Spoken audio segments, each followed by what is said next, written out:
요즘 댓글로 얼굴 광채는 어떻게 내는지 물어보시는 분들이 꽤 많으시더라고요. 예전에는 이런 질문 들으면 시술이요 라고 자신있게 답했었는데 집에서도 충분히 광채를 낼 수 있는 루틴이 있거든요. 그리고 그걸 아시는 분들은 병원에 안 오시더라고요. 하지만 전 여러분들이 더 중요하기 때문에 큰맘 먹고 공유해 드릴게요. 진짜로 제가 집에서 하는 광채 루틴의 정석, 지금 시작해 보겠습니다. 참, 보시기 전에 구독 꼭 부탁드려요.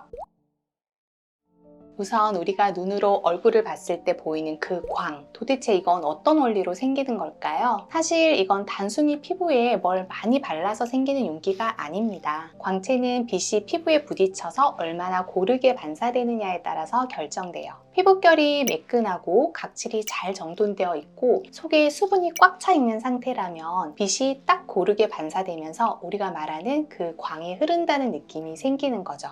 반대로 피부가 푸석하고 들떠 있거나 속은 건조하고 겉만 번들거린다면 빛이 울퉁불퉁하게 튕기면서 광채는커녕 칙칙하고 피곤해 보이는 얼굴이 됩니다. 그래서 지금 알려드릴 루틴도 겉만 반짝이는 게 아니라 속부터 차오르는 광채를 만드는 순서로 구성되어 있습니다. 사실 제품도 중요하지만 어떤 순서로 어떻게 바르느냐가 진짜 핵심이거든요. 이 순서를 꼭 지켜서 따라해보세요. 1단계, 세안 직후 물기가 있는 상태에서 바로 앰플을 도포하기예요. 많은 분들이 세안 후에 수건으로 물기를 싹 닦아내고 토너 바르고 그 다음에 앰플 바르시는데요. 사실 그 사이에 피부의 수분이 이미 많이 날아가고 있어요. 저는 세안 직후에 얼굴에 물기가 좀 남아있는 상태에서 바로 히알루론산 앰플을 발라요. 수분과 함께 성분이 훨씬 더 깊숙이 흡수되기 때문에 효과가 정말 다릅니다. 2단계, 앰플 흡수는 손이 아니라 디바이스로 발라주면 좋아요. 앰플 바른 뒤에 그냥 손으로 꾹꾹 누르거나 두드리면 표면만 스치고 지나가듯 끝나는 경우가 훨씬 많거든요. 진짜 효과를 보려면 디바이스를 활용하는 게 훨씬 좋습니다. 저는 개인적으로 갈바닉 디바이스를 추천드리는데요. 미세 전류가 피부 속 진피층까지 유효 성분을 밀어 넣어주기 때문에 손으로 바를 때보다 훨씬 깊고 안정적으로 흡수가 돼요. 특히 앰플에 항산화나 재생 성분이 들어있다면 갈바닉 한 번만 제대로 돌려줘도 광의 질감이 달라집니다.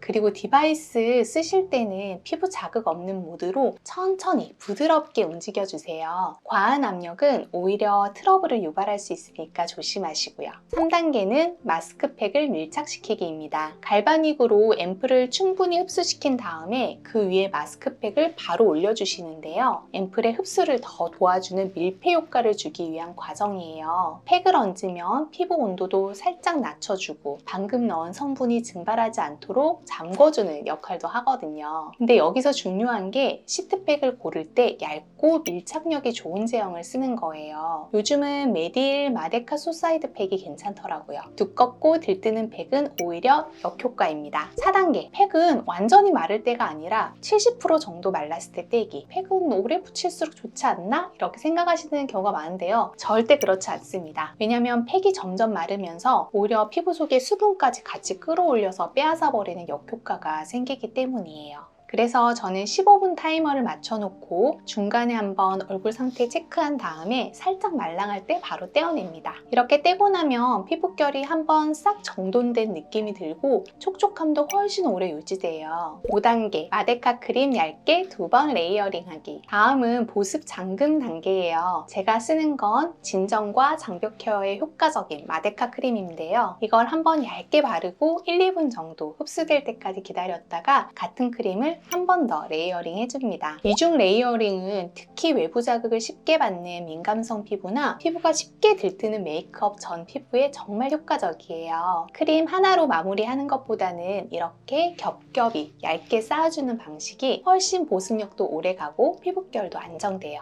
마지막 6단계, 눈가 팔자 부위에 꾸덕한 크림 살짝 얹기. 사람 얼굴에서 광이 꺼지기 쉬운 부위, 바로 눈가, 팔자주름 주변이죠. 여기는 유난히 피부가 얇고 움직임도 많기 때문에 광채도 금방 사라지고 건조함도 제일 빨리 느껴져요. 그래서 저는 이 부위에 조금 꾸덕한 제형의 보습크림을 소량 얹듯이 마무리합니다. 세라마이드 밤이나 판테놀 밤도 괜찮아요. 이렇게 마무리하면 얼굴 전체에서 은은하게 도는 속광, 결광, 수분광이 다 살아나요. 이 루틴을 한 번만 해봐도 피부에 반사되는 광이 완전히 달라지실 거예요. 이 루틴 솔직히 한 번만 해도 피부결이 정돈되는 느낌이 들어요. 하지만 이걸 하루 하고 말 거라면 차라리 안 하는 게 낫습니다. 피부는 한 번 반짝하고 끝나는 건 기억하지 않아요. 진짜 변화를 느끼고 싶다면 꾸준히 반복해야 합니다. 무조건 매일 하라는 게 아니라 일주일에 두세 번 정도 제대로 반복해도 피부결, 윤기, 톤이 조금씩 바뀌는 게 느껴지실 거예요. 그리고 이런 루틴을 자주 하다 보면 내 피부의 반응 패턴을 파악하게 됩니다. 그때그때 컨디션에 맞춰서 앰플 양이나 크림 제형을 조절할 수 있게 돼요. 그게 바로 홈케어의 진짜 장점입니다. 그러니까 꼭 기억해 주세요. 이 루틴의 핵심은 제품보다는 성실함입니다. 진짜로 얼굴 광이 달라지는 시점은 3번 이상 루틴을 반복한 그 이후부터예요. 시술을 받으면 물론 효과가 훨씬 빨라요. 근데 그게 진짜 오래 가려면 피부 상태 자체가 기본적으로 좋아야 합니다. 아침 저녁으로 내가 손으로 챙겨주는 그 루틴, 그게 피부의 탄탄한 바탕을 만들어줍니다. 그리고 무엇보다 내 피부에 관심을 갖고 시간을 써주는 그 마음 자체가 피부에 제일 좋은 영양제라고 생각해요. 궁금하신 점 있으면 댓글로 편하게 남겨주시고요. 시청해주셔서 진심으로 감사드립니다. 지금까지 다나한 이 원장이었습니다. 감사합니다.